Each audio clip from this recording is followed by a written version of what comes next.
Right, so what's up everyone, welcome back to another YouTube video. So in today's video I want to talk about progressive overload in the off season. Now when it comes down to progressive overload, a lot of people tend to think about numbers. But when it comes down to numbers, what are the numbers that we need to be looking for? The numbers on our weights, so how much weight we're putting onto the bar, or the numbers with our repetitions, how many reps are we doing on each single set. Now I like to use both of them as my progressive overload, but I like to mainly focus on reps before I focus on weight, because anyone could just put on 3 plates, let's say for example a bench press, and do 2 to 3 reps, but then come next week when you put 3 plates back on, are you able to do those 3 reps again? Or was it just because on that day you had a good workout, because the night before you slept well, you had good diet, good amount of calories, and overall you just felt good and strong on that day? But then the next workout, you're not feeling as strong, you're not able to lift those 3 plates for 3 reps. So what's going wrong?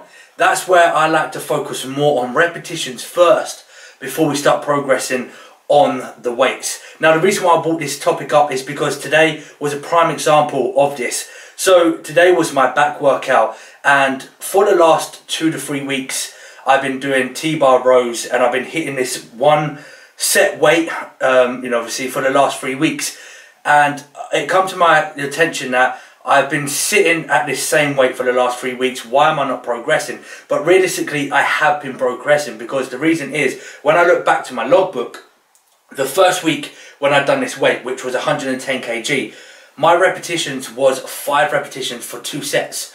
The week after that I'd done 3 sets at 6 repetitions. So already I'm progressing overload because I'm putting an extra rep onto each single set. Now this week today, which is the 4th week, I'm still at 110 kg, but instead of just putting on another 2.5 or another 5 kg plate or whatever it is to try and say that's my progressive overload, I'm now growing, etc., I wanted to make sure I'm getting even more reps before I start focusing on, putting more weight on. So today I hit 3 sets for 8 repetitions. So instead of just jumping up by 1 rep, I've jumped up now by 2 repetitions. But at the same time, I'm keeping my form at 100%. I'm making sure, I'm pulling through with my lats and actually engaging my lats more than just using momentum and swinging the weight from A to B. And also making sure I control the weight on their eccentric movement, so which is on their negative on the way down. So I'm going to show you a quick little clip. Now bearing in mind I recorded this on my phone, so the quality isn't great, but check out the clip now.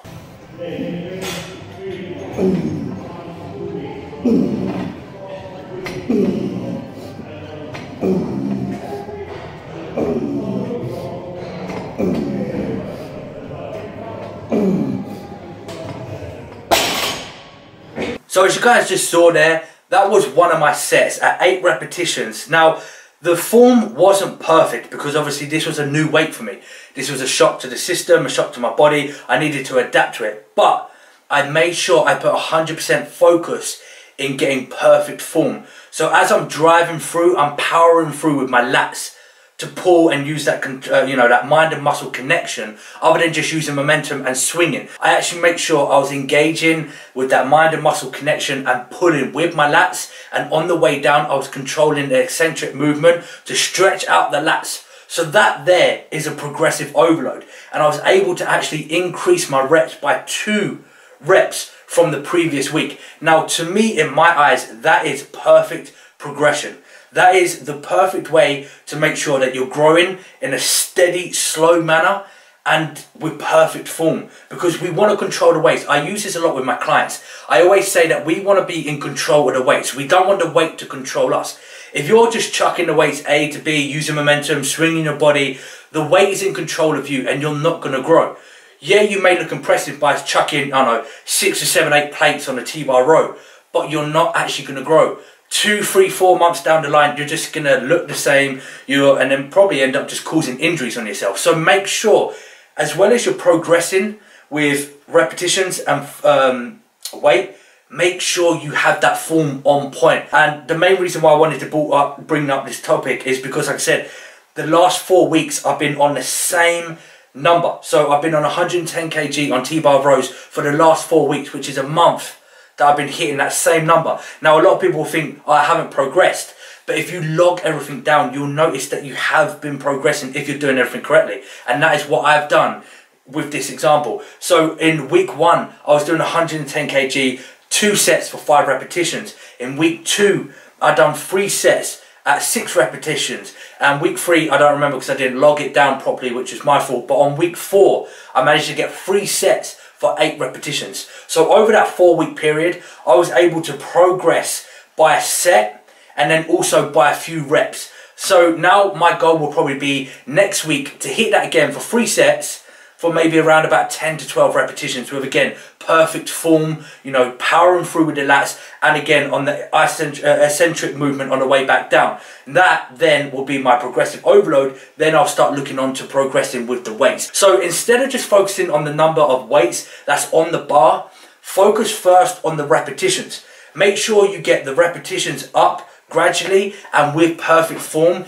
then start moving up with the weights. Now I've always said this, and I'll say this over and over and again because I'm a big advocate about this. Growing in the off season, or just growing in general, you have to have patience with it. It is a marathon, not a sprint. Off season is the perfect time for us to make these improvements, but you have to take it one step at a time. Small improvements week after week, and you know, in the long run, you're going to see better gains. You're going to feel a lot better within yourself. You're going to have that better mind and muscle connection. You know, you're going to look a lot smarter in terms when you lift the weight. So instead of just being sloppy and using ego lift, you look a lot more smarter. You know, you're lifting the weight properly.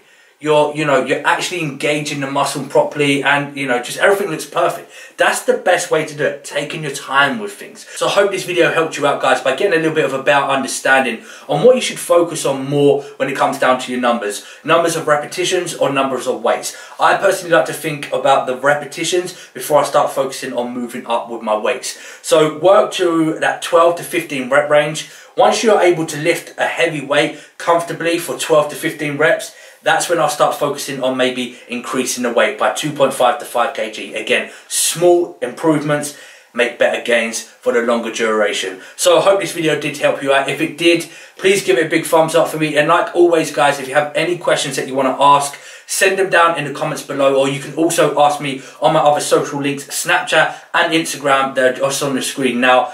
Subscribe to the YouTube channel if you're new around here, and I'll see you guys on the next video. As always, stay safe, make it happen. Peace. Keep chasing shadows, they're always haunting me.